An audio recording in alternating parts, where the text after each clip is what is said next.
ಪ್ರಿಯರೇ, ದೇವರು ಒಳ್ಳೆಯವರು, ಒಳ್ಳೆಯದನ್ನೇ ಮಾಡುವವರಾಗಿದ್ದಾರೆ. ಆದಿಕಾಂಡ 11ನೇ ಅಧ್ಯಾಯ 31 ನೀವು ನೋಡಿ. ತೆರಹನು ತನ್ನ ಮಗನಾದ ಅಬ್ರಹಾಮನನ್ನು, ತನ್ನ ಮೊಮ್ಮಗನು ಹಾರಾನನ ಮಗನು ಆಗಿದ್ದ ಲೋಟನನ್ನು, ತನ್ನ ಸೊಸೆಯಾದ ಅಬ್ರಹಾಮನ ಹೆಂಡತಿ ಸಾರಾಯಳನ್ನು ಕರಕೊಂಡು ಕಾನಾನ್ ದೇಶಕ್ಕೆ ಹೋಗುವುದಕ್ಕಾಗಿ ಕಲ್ದಿಯರ್ ಊರ್ ಅನ್ನು ಬಿಟ್ಟು ಅವರು ಹಾರಾನಿಗೆ ಬಂದು ವಾಸವಿದ್ದರು. ಪ್ರಿಯರೇ, ಅಬ್ರಹಾಮನನ್ನು ಕರ್ಕೊಂಡು ಊರ್ ಪಟ್ಟಣವನ್ನು ಬಿಡುವುದಕ್ಕೆ ನಾವು ಇಲ್ಲಿ ನೋಡುತ್ತೇವೆ. ಆದರೆ ದೇವರು ಅಬ್ರಹಾಮನಿಗೆ ಹೇಳಿದ್ದೇನು? ದೇವರು ಎಷ್ಟು ಸ್ಪಷ್ಟವಾಗಿ ಮಾತಾಡ್ತಾರಂದರೆ, ನೀನು ನಿನ್ನ ಬಂಧು ಬಳಗ, ನಿನ್ನ ತಂದೆಯ ಮನೆಯನ್ನು ಬಿಡು. ಆದರೆ 75 ವಯಸ್ಸಿನ ಅಬ್ರಹಾಮನು ತನ್ನ ತಂದೆಯನ್ನು ಹಿಂಬಾಲಿಸುತ್ತಾ ಹೊರಡುವುದನ್ನು ನಾವು ನೋಡುತ್ತೇವೆ. ಅಬ್ರಹಾಮನ ಪ್ರಯಾಣ ಹೀಗೆ ಪ್ರಾರಂಭ ಆಗ್ತದೆ. ನೀವು ದೇವರ ಚಿತ್ತವನ್ನು ಪಾಲಿಸುವುದಕ್ಕೆ ಎಲ್ಲರಿಗಿಂತ ಮೊದಲು ಇರಬೇಕು.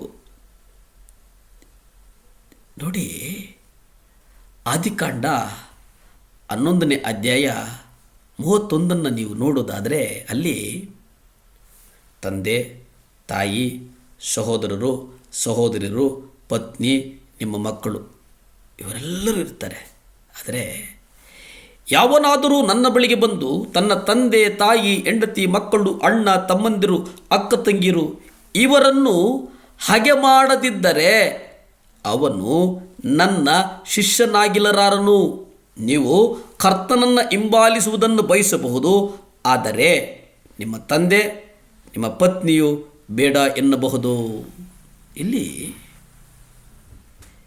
ಇವೆಲ್ಲವೂ ಮನುಷ್ಯನನ್ನು ಕಾಡುವಂತಹ, ಮನುಷ್ಯನ ಸ್ವಭಾವಗಳನ್ನು ನಮ್ಮನ್ನು ನಡೆಸುವಂತಹ ವಿಧಾನಗಳು ಎಂಬುದನ್ನು ನಾವು ಗ್ರಹಿಸ್ತೇವೆ. ಯಾಕಂದರೆ ಆದಿಕಾಂಡ 11ನೇ ಅಧ್ಯಾಯ 32ರಲ್ಲಿ ನಾವು ನೋಡುವುದಾದರೆ ತೆರಹನ ದಿನಗಳು ಒಟ್ಟು 205 ವರ್ಷಗಳಾಗಿದ್ದವು. ತರುವಾಯ ತೆರಹನು ಹಾರಾನಿನಲ್ಲಿ ಸತ್ತನು ಎಂಬುದಾಗಿ ನಾವು ನೋಡುತ್ತೇವೆ. ಪ್ರಿಯರೇ, ದೇವರು ಅಬ್ರಹಾಮನನ್ನು ನಾವು ಅಧ್ಯಯನ ಮಾಡುವುದಾದರೆ ಅಬ್ರಹಾಮನು ತಪ್ಪುಗಳ ಮೇಲೆ ತಪ್ಪುಗಳನ್ನು ಮಾಡಿದಂಥ ಒಬ್ಬ ಮನುಷ್ಯನಾಗಿದ್ದ. ಮತ್ತು ಅವನ ಮೊದಲ ತಪ್ಪು, ದೇವರು ಅವನಿಗೆ ಮಾಡಲು ಏನನ್ನು ಹೇಳಿದ್ರೋ ಅದು ಬೇರೆಯೇ ಇದ್ದರೂ ತನ್ನ ತಂದೆಯ ಮಾತನ್ನು ಕೇಳಿದ್ದು. ಆಗ ದೇವರು ಏನು ಮಾಡಿದರು? ಇಂಥ ಸನ್ನಿವೇಶಗಳನ್ನು ದೇವರು ಸುಲಭವಾಗಿ ನಿಭಾಯಿಸ್ತಾರೆ. ಅವರು ತೆರಹನನ್ನು ಮರಣದ ಮೂಲಕ ದೂರ ಮಾಡಿದರು. ಒಂದು, ಯೆಹೋವನು ಹೇಳಿದ ಮೇರೆಗೆ ಅಬ್ರಹಾಮನು ಹೊರಟು ಹೋದನು. ದೇವರು ಅಷ್ಟು ತೀವ್ರವಾಗಿ ಏನೇ ಮಾಡಿದರೂ ನಿಮ್ಮನ್ನು ಹೊರಡಿಸುವ ತನಕ ನೀವು ಕಾದಿರ್ತೀರಾ. ದೇವರು ನಿಮ್ಮನ್ನು ಪ್ರೀತಿಸುವುದಾದರೆ ಅವರು ಅಷ್ಟು ತೀವ್ರವಾದದ್ದನ್ನು ಮಾಡ್ತಾರೆ. ದೇವರು ನೀವು ಇಜ್ಜೋಡಾದ ಅಂದರೆ ಮನುಷ್ಯರನ್ನು ಮೆಚ್ಚಿಸುವ, ಮನುಷ್ಯರನ್ನು ಅಪ್ಪಿಕೊಳ್ಳುವ, ಮನುಷ್ಯರ ಮಾತೇ ಸರ್ವ ಎಂದು ಹಿಂಬಾಲಿಸುವಂತಹ ಮಕ್ಕಳು ದೇವರ ಚಿತ್ತವನ್ನು ನೆರವೇರಿಸುವುದಕ್ಕೆ ಸಾಧ್ಯ ಇಲ್ಲ. ಪ್ರಿಯರೇ, ದೇವರ ಚಿತ್ತ ಅದೊಂದು ದೈವಿಕವಾದಂಥ ಒಂದು ಚಿತ್ತ. ದೇವರೊಂದಿಗೆ ಚಲಿಸುವುದನ್ನು ಕಲಿಯಿರಿ. ದೇವರ ಸ್ವರಕ್ಕಾಗಿ ಕಾದಿರಿ. ದೇವರ ಸ್ವರವನ್ನು, ದೇವರ ದರ್ಶನವನ್ನು ನೀವು ಎಡೆಬಿಡದೆ ಕಾದಾಗ ನಾವು ಅದ್ಭುತಗಳನ್ನು ನೋಡುವುದಕ್ಕೆ ಸಾಧ್ಯ ಆಗ್ತದೆ.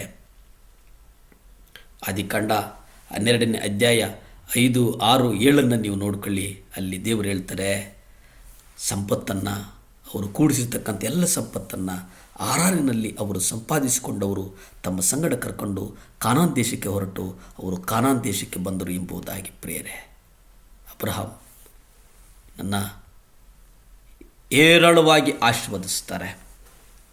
ಈ ಸಂದೇಶವನ್ನು ನೋಡ್ತಾ ಇರ್ತಕ್ಕಂಥ ನಿಮ್ಮನ್ನು ಕರ್ತನು ಹೇರಳವಾಗಿ ಆಶೀರ್ವದಿಸಲಿ. ಪ್ರಾರ್ಥಿಸಿಕೊಳ್ಳೋಣ. ಭೂಮಿ ಆಕಾಶಗಳನ್ನು ಉಂಟು ಮಾಡಿದಂಥ ಸರ್ವಶಕ್ತನಾದಂಥ ದೇವರ ಸ್ತೋತ್ರಪ್ಪ. ದೇವಾ 7 ಲ್ಯಾಂಪ್ಸ್ಗಾಗಿ ಪ್ರಾರ್ಥಿಸ್ತೇವೆ ಸ್ವಾಮಿ. ಯಾರ್ಯಾರು ದೇವರೇ ವಾಕ್ಯವನ್ನು ನೋಡ್ತಾ ಇದ್ರು ಆ ಮಕ್ಕಳ ನಡುನೆತ್ತಿಯಿಂದ ಕಾಲಿನ ಕಿರುಬಳಿ ನಿಮ್ಮ ರಕ್ತ ಚೆಲ್ಲಲ್ಪಡಲಿ ಸ್ವಾಮಿ. ಅಪ್ಪ, ಯಾರ್ಯಾರು ಸ್ವಾಮಿ ಮನುಷ್ಯನ ಗಾಯಗಳು ನೋವುಗಳು ನಿಮಿತ್ತ ಇದ್ದಾರೋ ಅವರ ಗಾಯಗಳು ಯೇಸುವಿನ ನಾಮದಲ್ಲಿ ಬಿಡುಗಡೆಯಾಗಲಿ, ಯೇಸುವಿನ ನಾಮದಲ್ಲಿ ಬಿಡುಗಡೆಯಾಗಲಿ, ಯೇಸುವಿನ ನಾಮದಲ್ಲಿ ಬಿಡುಗಡೆಯಾಗಲಿ. Amen, amen, hallelujah.